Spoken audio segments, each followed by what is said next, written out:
Hey, we're Hold the Phone, your home for free streaming comedy that just got a YouTube account so our memas can watch. No matter where you live, we've got your favorite shows like Hot Tub with Kurt and Kristen, Hey Girl with Matt and Kyle, The Fun Time Boys, and more. Interact live and support the comedians you love in real time. Follow us to make sure you never miss a set, and subscribe because we told you to. You monster. Tonight, we're proud to present Hot Tub, Home Edition. Please give a big digital welcome to your hosts, Kurt Brownohler and Kristen Shaw. It goes slower when you're older. It goes faster. When you're older, you have to keep up. Cool hand time. You can look inside me.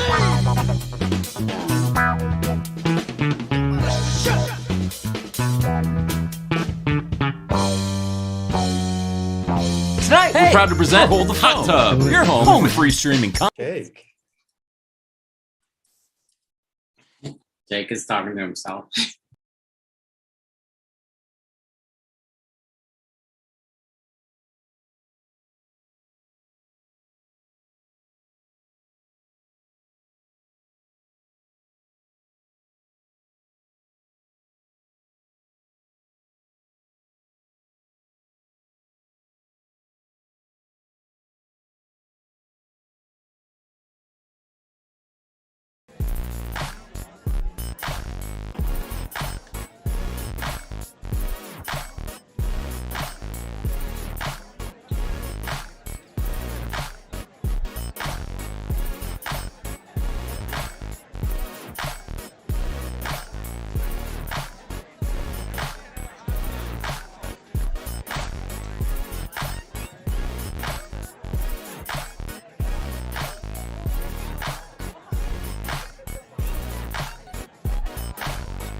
I feel like this is happening. I feel like Jake's sabotaging the show.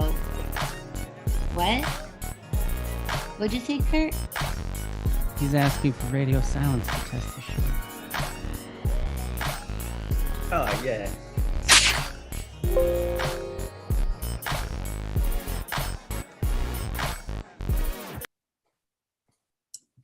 Hey, we're Hold the Phone, your home for free streaming comedy that just got a YouTube account so our memas can watch. No matter where you live, we've got your favorite shows like Hot Tub with Kurt and Kristen, Hey Girl with Matt and Kyle, The Fun Time Boys, and more. Interact live and support the comedians you love in real time. Follow us to make sure you never miss a set, and subscribe because we told you to. Tonight, we're proud to present Hot Tub, Home Edition. Please give a big digital welcome to your hosts, Kurt Brownohler and Kristen Shaw.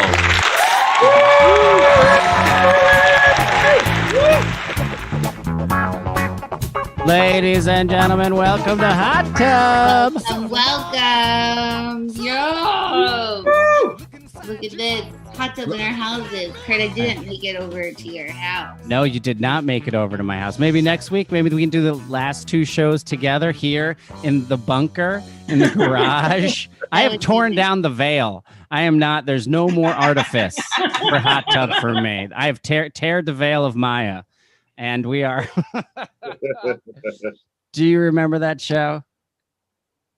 Oh, I do actually. That's the show that Eugene did with Michael Showalter. The worst name for a comedy show ever, Tearing the Veil of Maya. It existed for like 1 year. Shit. It was really like, we don't give a shit. Name? Everyone will come anyways. It is very true, and everyone came that anyways. was like the last show Eugene hosted too. He Pretty Good Friends. Pretty Good Friends was after that. It was, and then yeah. Why do people stop? Did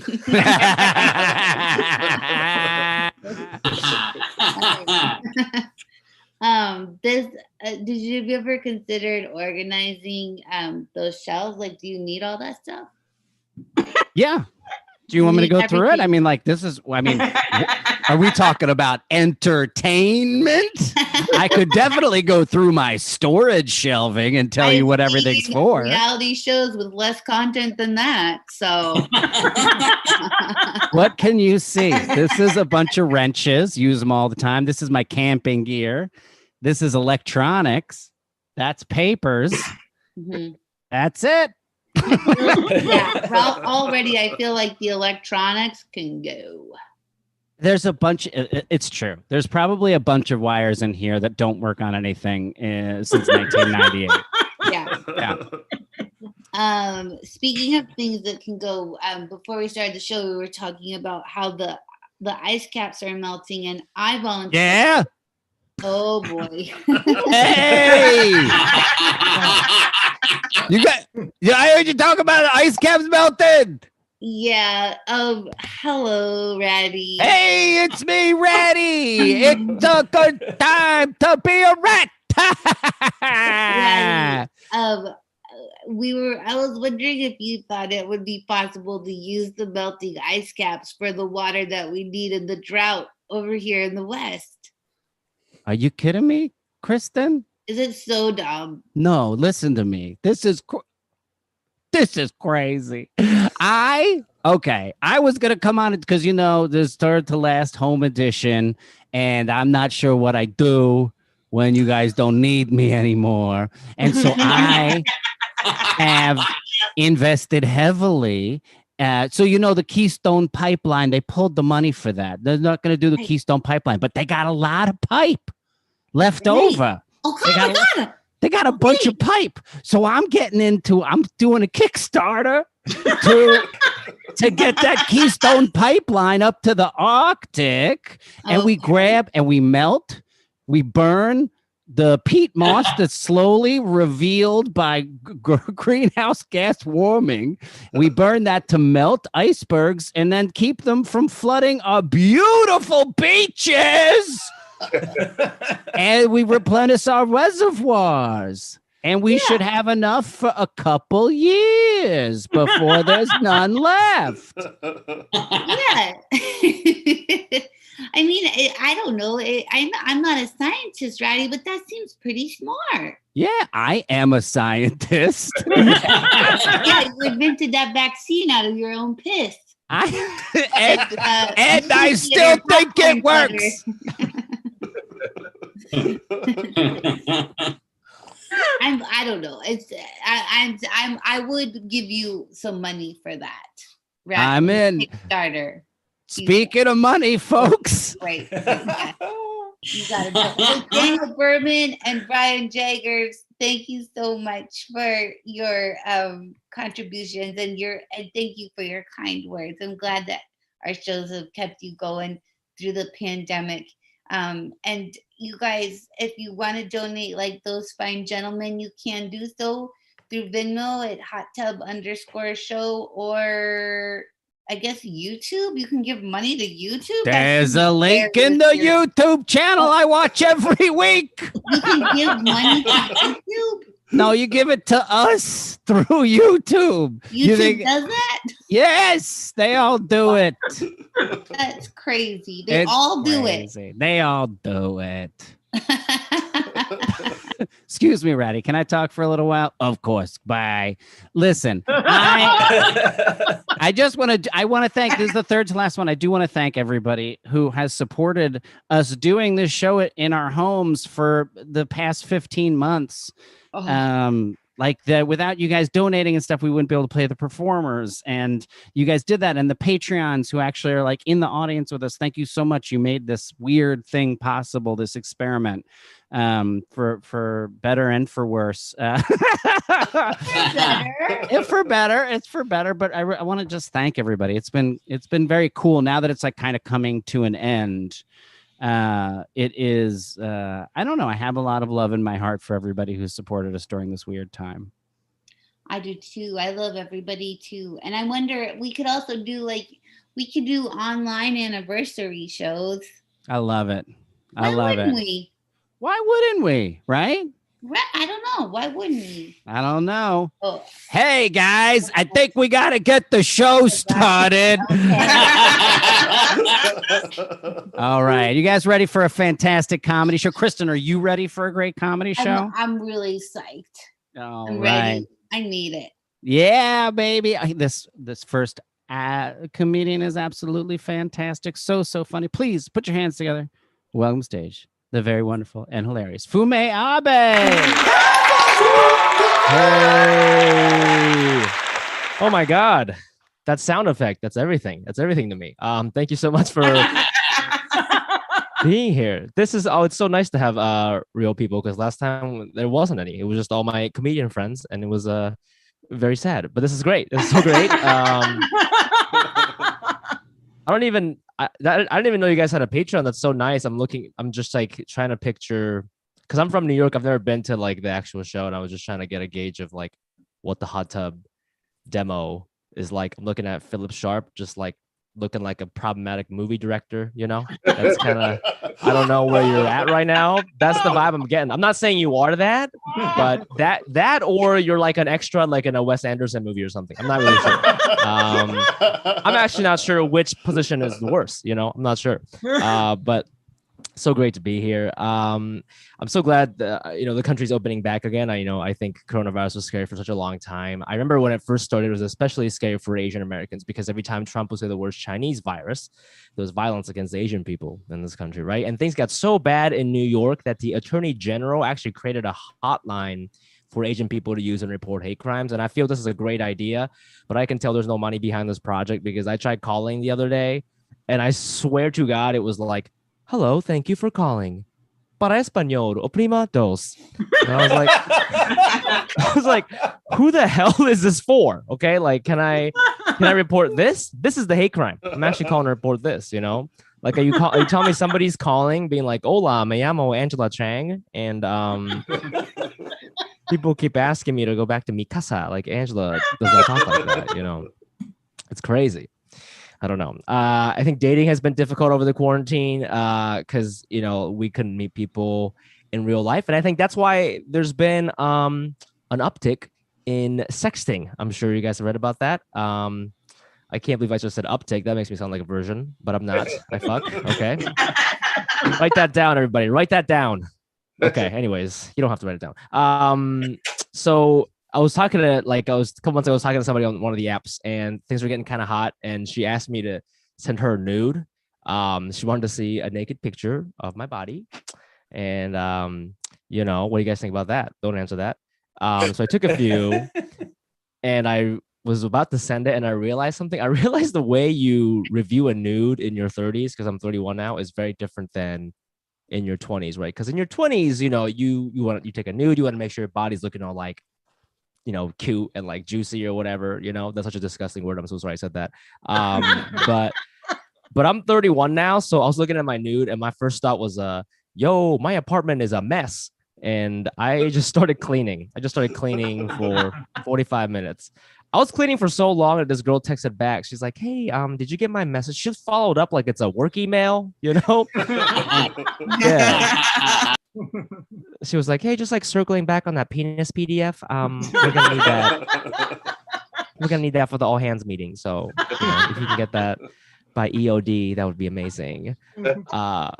But I learned something very important during this transaction. I learned that when women in their 30s, when they ask a guy for a nude, they actually don't care what your body looks like. They're actually just trying to figure out what kind of apartment you live in, to make sure, you have your life together as an adult.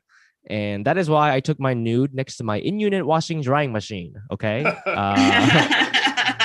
Yeah. I was like, "Baby, what's good? It's a Samsung. Okay. You're going to want to look at the brand. Samsung. This shit is crazy. Yeah. I feel like it's all about showing off your assets in your 30s. Nobody cares about your body. Like, I have a backyard in Brooklyn. That's like a very big deal in New York City. So I took one out there. I was like, "Yo, check out my abs. Also, I grow my own chives. Okay. So why don't you come on over?" She texted me right away. She's like, "Oh my God, I'm so wet." And I was like, "All right." I was like, "Okay, well, bring that over and I will wash it for you." Okay. Because this joke is brought to you by Samsung. Use promo code Asian for 10% off. It's a good time. Oh wow, would you look at that? It's already time. It's already time for me to go, you guys. That was so fast. 5 minutes. What a ride. But this was so great. You guys are so cute. Thank you so much, Kurt and Kristen. And I'll see you guys next time. Bye. Thank you for joining us all the way from New York City. We appreciate it. We'll see you again. All right, the next performer coming to the stage, This is very unusual, Kurt, isn't it? Yep. Yeah. Sorry, I forget you're not with me. The next performer coming to the stage, this is her first time doing hot tub. It's just unusual because I feel like we've been around for as old as time, and now we're just catching like rising stars who are starting out, and it's on our show. Anyways, I'm just upset Kurt's look at Kurt. Stop looking at me like that. We're just so excited that she's here, and everyone give her a welcoming, loving applause for the wonderful Sydney Battle at her first show.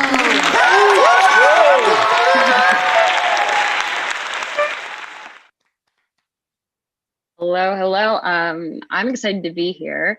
I'm especially excited that it's an online show because whenever I'm on stage in front of a bunch of people, it just takes me back to college when a sorority asked me to be in a date auction.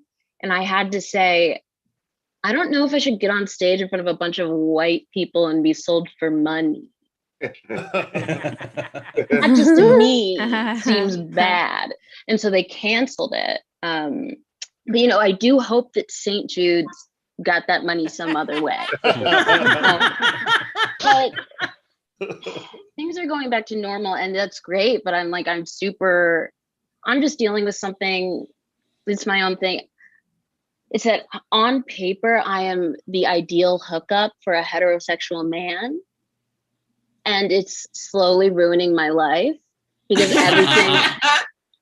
everything that makes me great for them is just horrible for me. Number one, as a child, I had severe undiagnosed anxiety, and that manifested in the idea that if I wasn't always holding my pee, that I would just pee everywhere, which means that for like 8 years straight, I was just doing Kegels constantly, which is my way of saying I have a very tight vagina from anxiety. Number two, we as a society need to move away from this binary of mommy and daddy issues because the most evolved of us have both, And what do men think about women with daddy issues? They're like, okay, they're promiscuous, they're fun, maybe they're a little crazy, but mommy issues, those are the kingmakers, my friend. Okay, those are the CEOs, the professional athletes, the best serial killers, all mommy issues. And when you combine those two together, it just basically means that the likelihood of me falling for you is very low. And then number three, I have a learning disability that prevents me from perceiving size correctly. And so, yeah, it's rough, but I have this therapist. Her name is Raquel. And when I turned 26 and I aged out of my parents' insurance, Raquel said, you know what, I'm going to keep seeing you at the same copay of $30. And at first I was like, oh my God, that's so sweet. Maybe I'm one of her favorites. And then I was like, wait, is it because I'm crazy? And I asked her and she said, I think you'll still need me in a few months. And I was like, okay, well, message received. But she's still in the picture. And I think this reminds me that I need to take a moment to thank all the people that got us through the pandemic and gave so much of themselves. And I'm specifically talking about the pyramid scheme girls on Instagram. I don't know how to describe my love for them. I have a favorite girly, a favorite pyramid scheme girly. She went radio silent for a month, and I thought that she had either gotten COVID again and or died, or even worse, had hidden her Instagram stories from me. And we've had drama before. Let me start by saying she's one of my favorites because I went to college with her. And before we get too far into this, I'll tell you that during Ferguson, she had some very interesting Facebook statuses. So we don't have to feel bad about me talking about this girl. And then number two, she is in the best kind of pyramid scheme. The worst being when you have to sell things to people to try to get out of your own debt. And the best being get your body hot and fit for Jesus Christ. You know, so she's in that one. It's very Christian, and she works out all the time.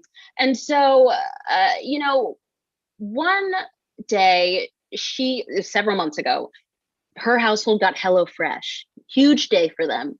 And she posted a 10-part Instagram story talking about how she had discovered paprika. And I was like, oh my God. And so, like a normal person, I tweeted and I said, I think I have a screenshot here, but if it doesn't show, I can just read the tweet. One of my pyramid scheme girlies has just discovered a basic spice, and I'm so happy for her. She responds by posting a photo of herself on the grid, and she says, 4 different fonts, by the way, because the captions always have 4 different fonts. She says, I want to apologize for being myself. I want to apologize for changing women's lives by owning my own business. And most of all, I want to apologize for being 26 and discovering a basic spice.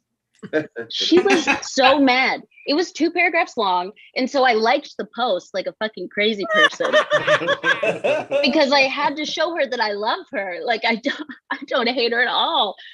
She's the light of my life. And also, she doesn't use Twitter at all. So I'm like, somebody snitched me out. Like, one of these fuckers. And we only have one real friend in common. It's a Black friend.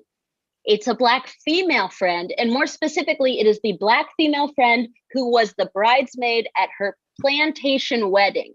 So that's who we're dealing with. I go to this friend, I message her, say, hey, is this about me? And I send the screenshot.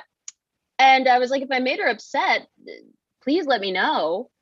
Leaves me on scene. No response. I circle back several hours later because I'm like, I gotta know.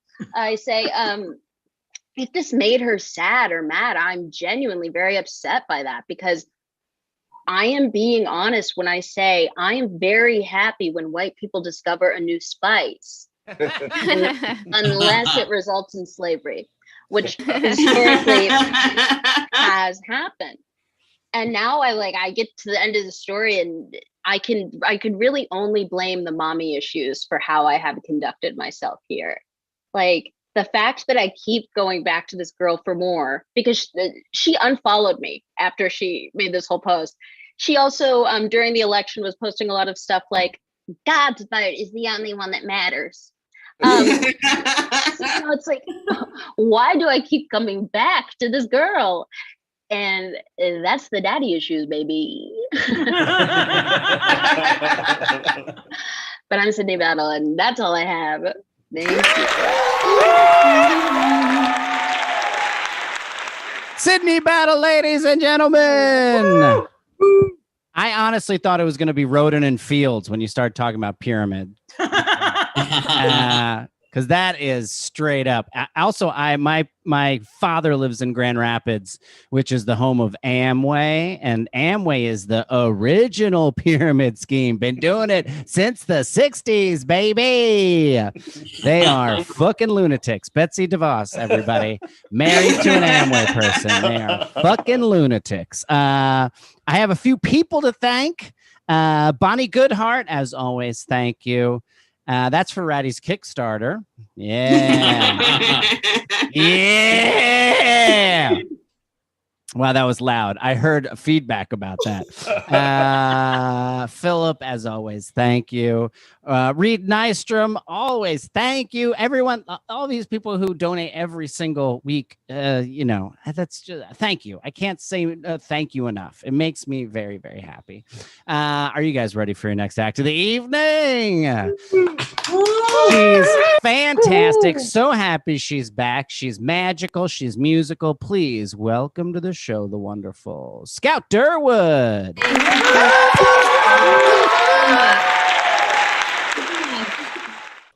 Sound effect. There's so much.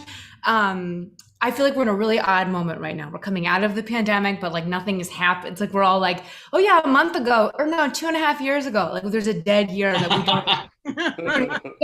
So I've made some changes during pandemic. I was like, I'm done. I'm super hippie. I'm very crunchy. I moved into a van, refurbished a van. You know what I mean? I did it. And then I have a tiny home. So I really just have like a 2-bedroom apartment, but the rooms are very far apart. Like one's on the street and one, but so right now I just it's a true story. But in order to the show, the tiny home happens in August.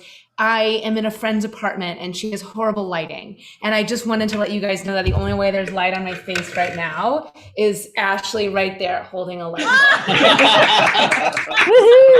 Saw the light, and she's a producer, and she was like, you cannot do that. So I was like, okay. And so she's standing there holding a light. So that's nice. She's fixing it in pre as opposed to post. That's nice. But I'm a gay, so chosen fan. It's a good time to be a gay pride season. So I have some chosen family. I'm a lesbian gay, so that's an odd thing because we get paired with male gays, which I get that feels like we have something in common. We actually have literally nothing in common. So that's a hard celebrate. Like, it's just a hard celebration when men are like, fucking dick. And you're like, no, like it's a different, what I want to say is very different for them. Like gay men, when they have unprotected sex, they're talking about like sex without condoms. And for, you know, a lesbian to have unprotected sex is like, oh my God, finally I can let my guard down. Like finally I can you know what I mean? Like they're doing shots and we're doing like eye contact. We're just freebasing human connection. I'm a gay, but I am like, I feel like you know, no one, people don't know. So, you know, whenever equal rights. So I've gotten my first penis photograph, dick pic sent to me, which was exciting. It was someone that I like, you know, you correspond with people online. You don't know, you don't want to be an asshole, but this you know, that's funny. I just said asshole because he's a dick. I'm just writing as I go, writing all the time. Okay, so this guy sends me a photograph. We've interacted a few times, and he sent me a photograph of his penis, and I was like, oh my God, gross. But it had a word tattooed. It's my dog.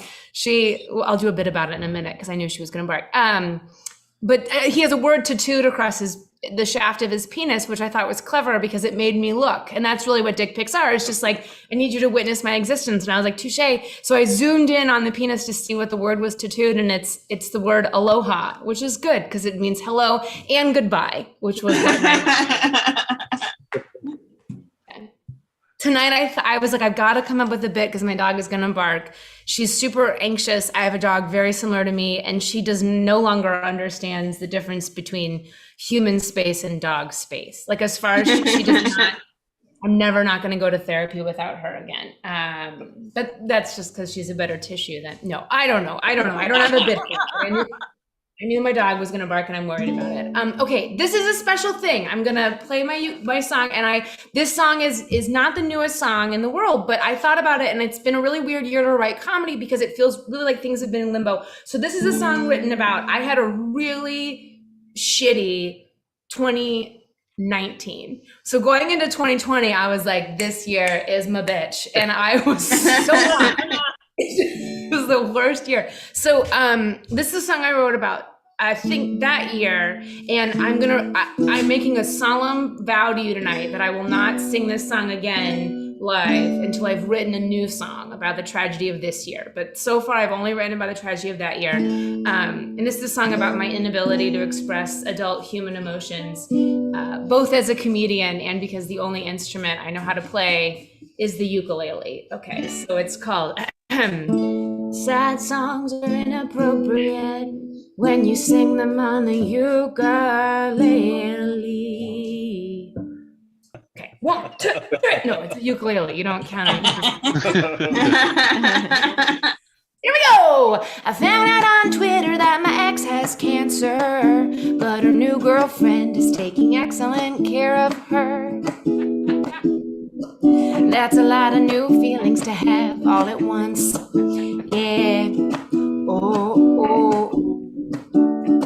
Because effectively I warned you on the day you went away and made it very clear to me you don't want to be friends, which is a challenge. Cause you also said you love me for forever, but if you loved me never, we'd still be friends. And now, will I even be invited to your funeral? And if I knew life would be so sad, I would learn to play something other than the ukulele. Yeah. This is true. The old man in my building had to be hospitalized indefinitely. And when I asked him who was helping taking care of his cat, he said, no one. And I said, I'll take the cat. Then I found out that the old man was a hoarder and the cat had severe neurological disorders. The vet said the cat was too far gone, blind and deaf, and there was nothing they could do. So I surrendered the cat, and when the man came home, I had to tell him that I'd murder his only friend. I only play the ukulele. All right, last one. Sometimes I wake up in the dead of night having a panic attack that sexual slavery exists. What? Like, how is that a problem? Why is it even a phrase? What dark part of humanity can possibly explain it? And what can we do? What is any of this for? Did Clooney really help when he went to Darfur? No, it's comedy and change. Also, probably no, because if we choose our own weapons and we choose to go to war, and I'm fighting for truth and equality for sure, am I an idiot to think that a song can make a difference? And why did I choose such a happy fucking instrument? It's hard to acknowledge social injustice on a ukulele. Thank you guys so much. Thank you, Hot Tub, for being here.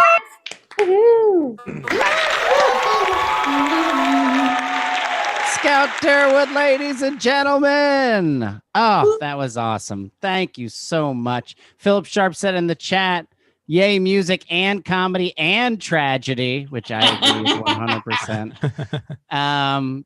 That story about the cat with the neurological disorder, I once had someone cat sit for me. I was gone for 7 days. And when I got back, I had one cat. And when I got back, he had just gotten me another cat and then left. And because he just like found this cat on the street. He was like, well, you have another cat now. And then this cat hated my cat. And I tried for a year. The cat urinated in the house every day until when I would go to work, I would put a tarp over everything in the apartment. And then I would come home and then find where the cat had urinated on the tarp because it was mad at the cat that lived at my cat. My cat. It was mad at my cat.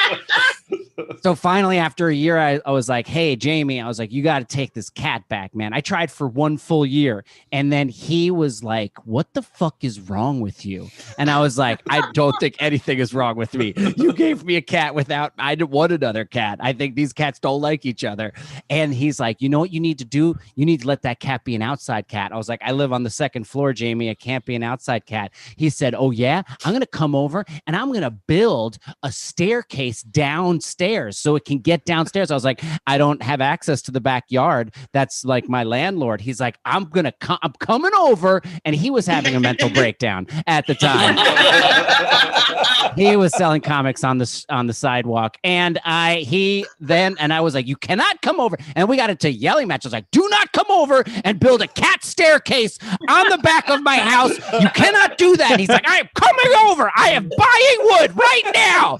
And it was fucking crazy. So anyway, he finally took the cat back, and it was great. Anyway, Scout, that was so wonderful and beautiful, and I loved it so much. Thank you so much. We have a few people to thank. Oh my God, Ryan Price, of course, Ryan. Thank you so much, and Sean McGinley. Thanks for the laughs, and Ratty. Thank you so much, Sean McGinley. You guys ready for your next act of the evening? This guy is absolutely fantastic. I'm so excited to watch him. Please put your hands together for the wonderful Andrew Orolfo.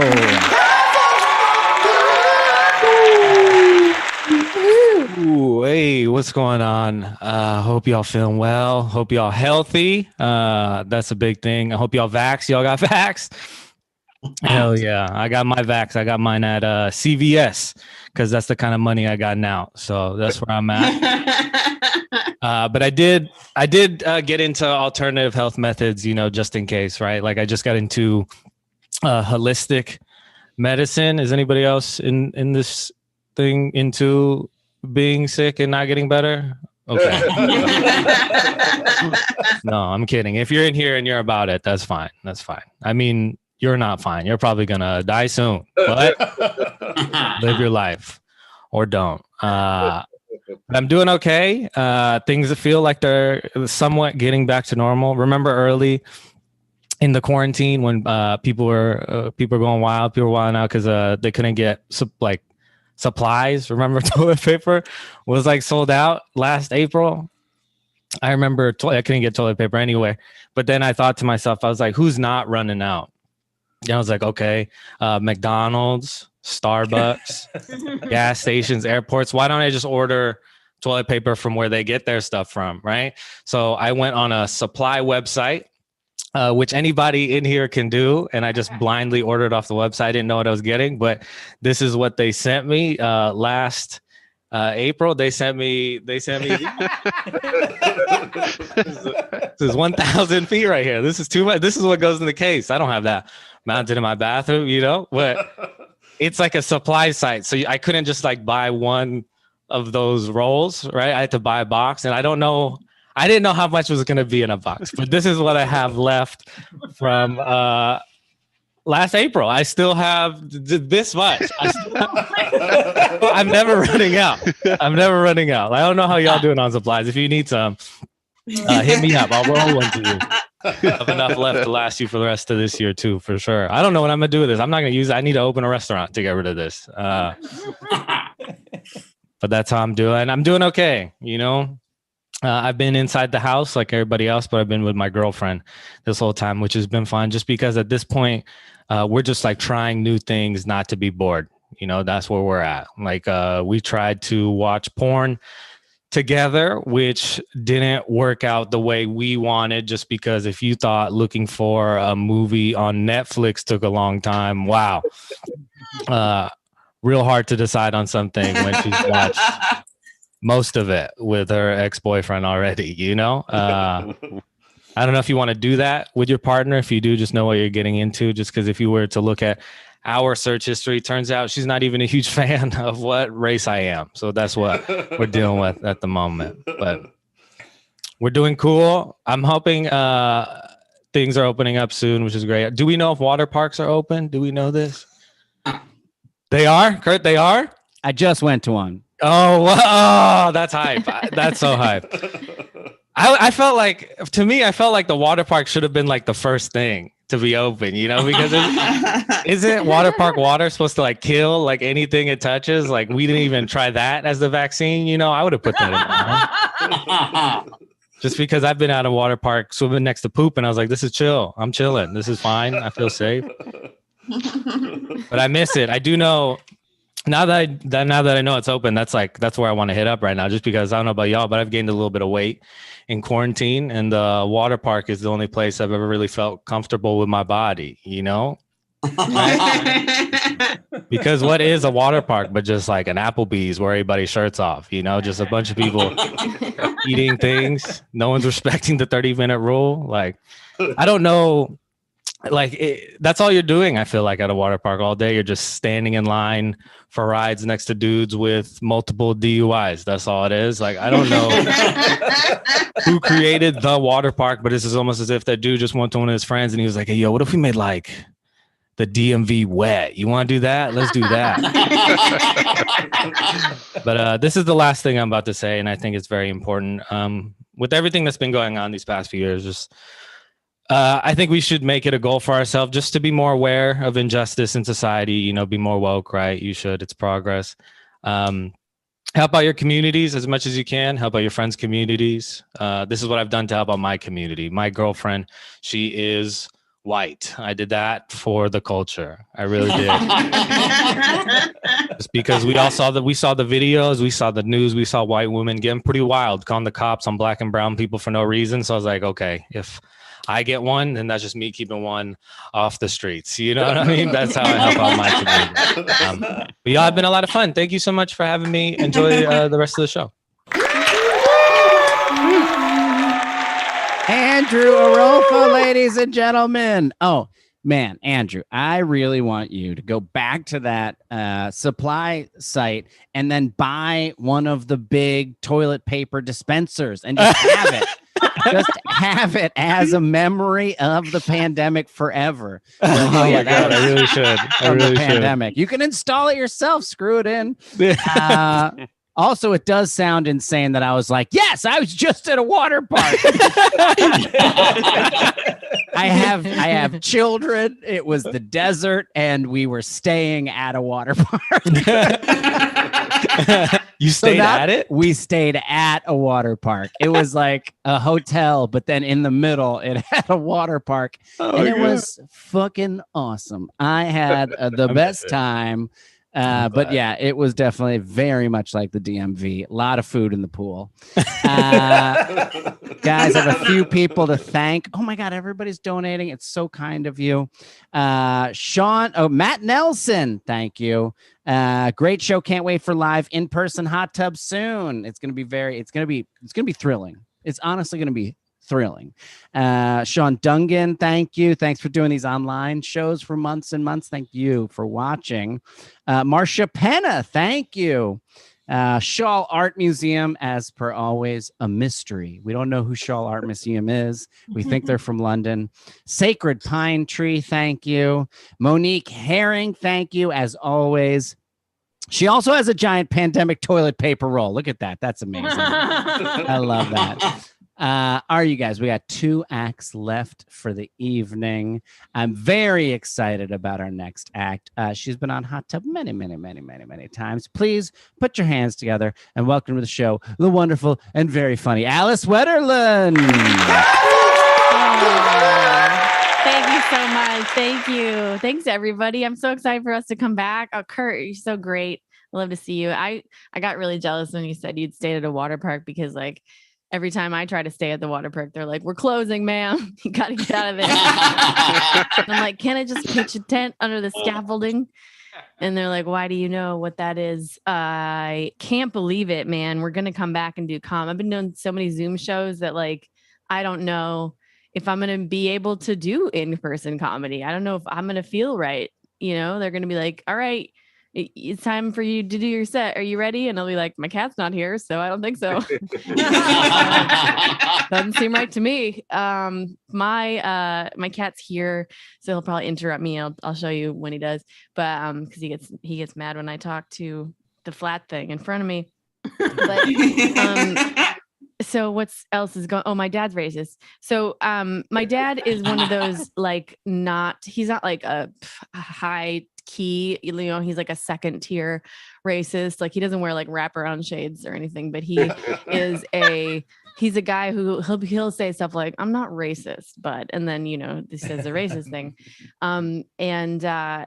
It's crazy because, like, my dad's so interested in, like, talking about racial shit, you know, but he's so like, oh, but I'm not racist. Like, I've heard this so much from my dad. I feel like if my dad was ever in a car accident, you know, and they were like at the hospital, like, you guys got to keep him talking, keep him awake. I'd just be like, hey, Dad, explain why you're not racist. And he'd be awake for like 3 days. But I've been talking more about my dad because I hate him, and he's a narcissist who I hate. And, like, it's kind of strange, you know, because, like, I have daddy issues, you know, but, like, not the fun kind at all. Like, and he wants to, like, every 6 years or so, he'll want to kill himself, you know, and he'll tell everybody, like, oh, I'm going to be a burden to the family, you know, so I'll probably just off myself, you know. And I'm like, oh, that's great. You know, it's never a burden. Suicide watch, you know. We figured it out. We don't watch anymore. Because, you know, the thing about narcissists is that they never do it. Like, it's just weird. They're so lazy about these suicide attempts. Like he doesn't even attempt, you know. He's always like, I'm gonna take a long walk off a short pier. And I'm always like, but you're still here. You keep not doing, like, when are you gonna at least try, you know, apply yourself? At a certain point, you know. So I'm vaccinated, and so is everybody, I guess. So we're going back. I'm glad that California is coming back. I'm glad we don't live in like a vaccine hesitancy place, because, like, you know, there's a lot of people who are not into, you know, and it's understandable. People don't know about what it is, you know, they don't know science. Like I had this girl say to me, she's like, I know that this probably isn't true, but I heard that like it's dangerous. Do you know if it can make you infertile?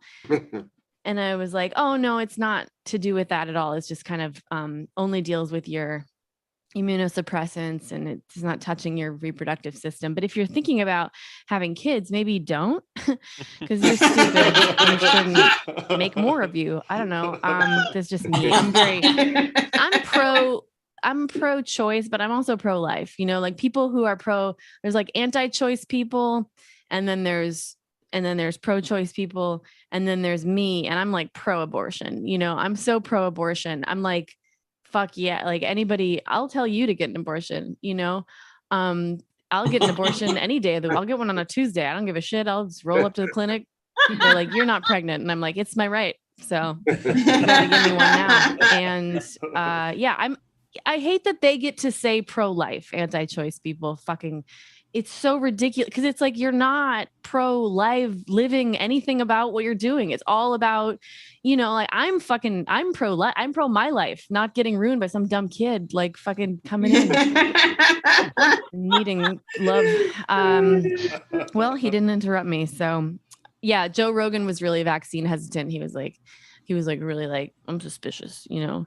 He was like, you didn't know what to trust. I don't know if I trust these pharmaceutical companies, you know. And then he's also like, hey, you should buy these oils, you know, these supplements that make your teeth big or whatever the fuck it is he does.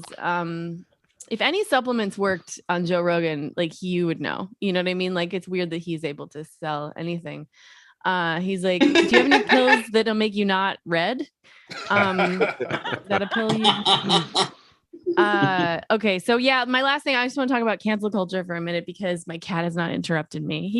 He's so cute. He sounds like Neil Young when he meows. It's like he's like, like I realize he sounds exactly. He's like, oh man, take a look at my bowl. There should be wet food in it. Okay, I really want to do that, but won't be good for much longer. Anyway, so like I was talking to this other female comedian about, you know, all these guys are on stage complaining about cancel culture. You know, they're like, there's no due process. You know, like they're so worried about their careers getting ruined. And first of all, cancel culture is just free market economy, right? That's all it is. It's just like people responding to how you're not good. And like people are so worried. These guys are so worried about their careers getting ruined. And I'm always like, you like, don't get it. Like, I can't look, there's so many guys that do comedy whose careers I've been trying to ruin since day one. And it doesn't matter how famous I get. They keep booked and busy out here, you know, like I can't believe me. If there was a cancel button, I would be fucking pressing that shit instead of my alarm clock every fucking morning. I would do it, but it doesn't. And if you don't want to get canceled or you're scared about getting, just don't do rape. Don't do rapes, and don't do rape adjacent things, you know, like don't touch people without their consent. Don't move to Austin, you know, like those kinds of things. Anyway, this has been my time. I love this show. I can't wait to be back in person with me and my cat. So thanks. I'm Alice Wetterlund. Alice Wetterlund, ladies and gentlemen. Yeah, I love that. I love that idea that cancel culture is just free market economy, because that's what it is. People are just complaining about the fact that a bunch of people who never had voices have voices now because of the internet. So I have a picture just to switch things really quickly. Am I muted? No. All right, great. I have a picture of people have been asking online for a picture of Scout and her dog. And then she sent this photo That is the most produced photo of a dog and a person that I've ever seen. It's just, I mean, the dog's face. So it's definitely portrait mode. But someone definitely chose the dog's face as the focal point. So Scout's a little bit blurry. The hat's on, of course. Bad news for lighting. That dog is looking pretty damn good. There it is. How long can I do that? The people probably find that entertaining. All right. That there's no other people to thank. Are you guys ready for your final act of the evening? He's absolutely fantastic. So happy to have him back. Please put your hands together. Welcome to the show, the wonderful, the hilarious James Austin Johnson. What's up, Lena? How's it going? What's up, everybody? How we doing tonight? Can everybody hear me? Who can hear me? Who can hear me? Good. We got good audio. That's great. Hey, I see there are a couple white guys watching this. How great to wear a red hat again, right? You get all the red ball caps out. You've been hiding them, and you can wear them again. It's great. This is a Sex in the City. I feel like, you know, Trump had a pretty has had like a more diverse following for a Republican than normal. And when I see a non-white Trump hat, I just go, good for them. That's great. Good for them. I'm happy for you. But it's the white guys, and I don't like it. And I've hated every guy with the red hat. This is the nerd at the insurrection. Okay, nerd at the insurrection. Here we go. Stop the steal. Stop the steal. Stop the steal. It's a Nintendo. It says Nintendo on it. That one wasn't very funny, was it? Hey, speaking of conservatives, this is the conservative mom. Conservative poly mom. Y'all ready for this? Okay. Why can't you bring home a nice 4 or 5 people? All right, there we go. That's poly mom. And if you don't know what a mom, maybe some of you didn't get that joke. If you don't know what a mom is, it's like a dad with breasts. Okay. Is the tag funny? Haven't done comedy in 10 years. Here we go.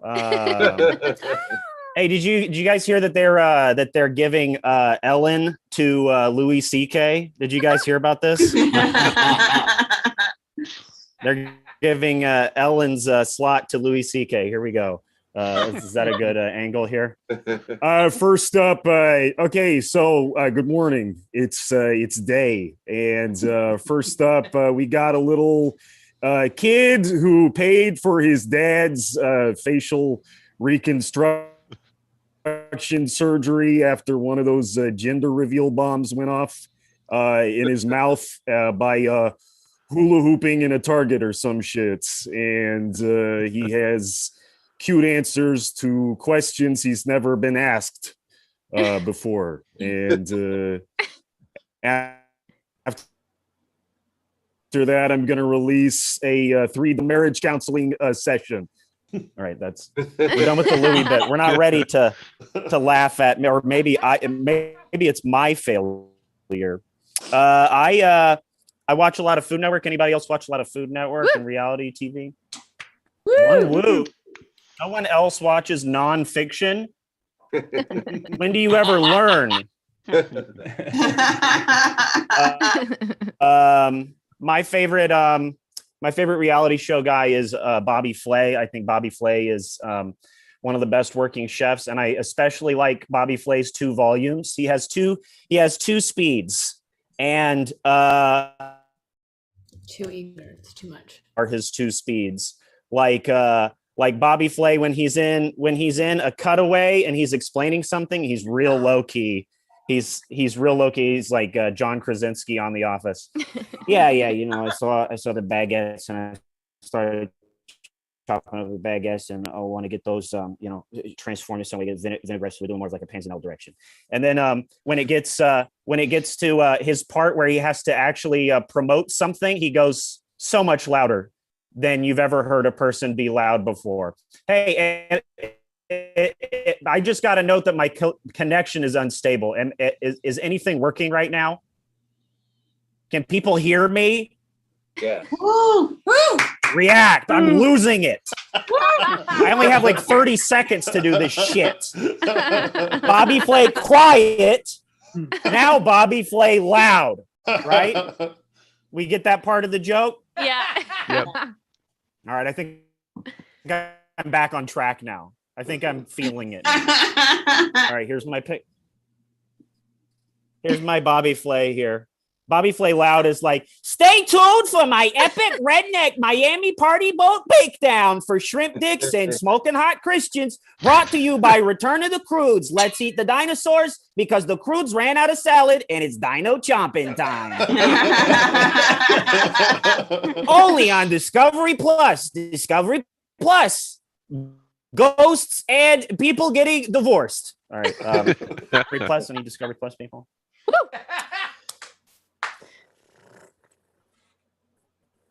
I destroyed my own momentum by not hooking this up to an Ethernet cable. Better put that Nintendo hat back on, right? Jesus Christ.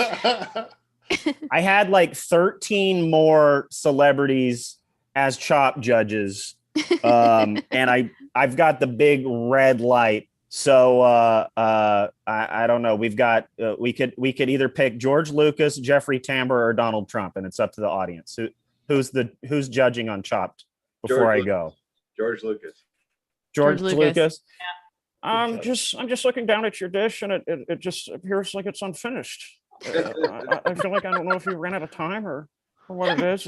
It's just reminding me of when we were working on Jedi, and I showed an early print to Francis Ford Coppola, and Francis, credits ended rolling, and the cut was about 4.5 hours long, and Francis looked at me and he said, I don't know why the Ewok's birthday is so long. I don't think you need that scene at all.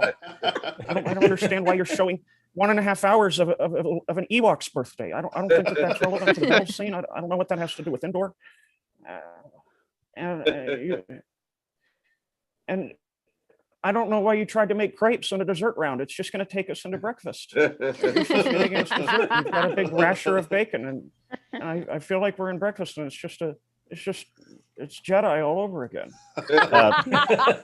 George is just depressed, and then George's balls are chopped off by an Ewok. That's how that normally ends. And I didn't. Where's my assets? Did I get my Kurt? Did you get my assets? I had a CGI. Thank you very much, everybody. Hot Tub. It's good to be back. Comedy's back. LA is back. Thank you very much, everyone. Give it up for me. Give it up for everybody. James Austin Johnson, ladies and gentlemen. James, I do want you to know that was like the internet was in and out during your set, so it was wonderful, but there was definitely like when we could understand you, it was like, yes, we like this guy. Fuck. And then right at the end, you're like, blah, blah, blah, blah, blah. It was like, it was perfect. Also, I do want you to know your George Lucas bit. I just caught the end while I was at the water park with my daughter. With the end of Return of the Jedi, and all of like the Ewoks are celebrating because whatever the fucking shit happens. My daughter was like excited. She's 4. She's like, "What's this?" And I was like, "Oh, well, these." And then I forgot the word Ewoks. Like I forgot what they were called. And I was like, "Oh, well, these are, they're tiny bears. They are excited." the tall robot and the small trash can. But one of them is named Wicket. That's the only thing I could remember. One of them is named Wicket. Thank God you didn't get your daughter. And you're like, what do you understand about the Vietnam War and the satire that filmmakers were making about Vietnam in the early 80s? Also, Discovery Plus, great reference. Apparently, HBO Max might just not exist anymore, and it will be called Discovery Plus. So that's fun. They did that for just a little bit. This HBO Max, the seesaw of money. All right, are you guys ready for to end this show with Scout Durwood's dog. Are you guys ready? There's been a lot of requests. Here it is. Scout Durwood's dog. Enjoy it. Guys, this is the third to last Hot Tub Home Edition. Thank you to all the performers. Thank you to everyone who's watched. Thank you to the producers, Jake, Mandy, Jake, Joel, Mandy, Jake, Sam, Olivia, Phil. Thank you to everybody's Patreons. Thank you to Kristen, who just, I guess, bails early on the third to last show. She doesn't give a shit, does she? All right.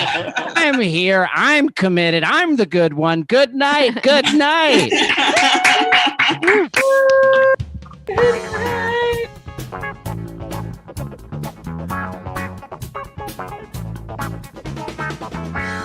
Son of a martyr, son of a father. You can look inside you. You can look inside me. Shut up.